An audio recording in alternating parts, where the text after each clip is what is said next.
Ell no és aquí perquè la veritat és que es pot llegir per la premsa i no està molt bé. I si pot, vendrà. Avui de matí encara no se trobava massa recuperat, però crec que el nom seu he de donar les gràcies a tot el poble, que, com han dit, més enllà han procurat molt.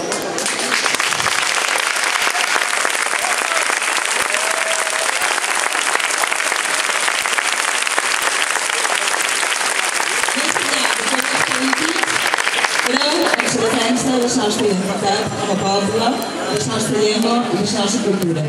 I això seguirà sent la nostra lluita. No mallarem per moltes pressions, per moltes coses que puguin passar. Us puc assegurar que avui Antoni Pastor i la gent que estem amb ell estem talment com estem fa 2 o 3 dies i seguirem passi el que passi.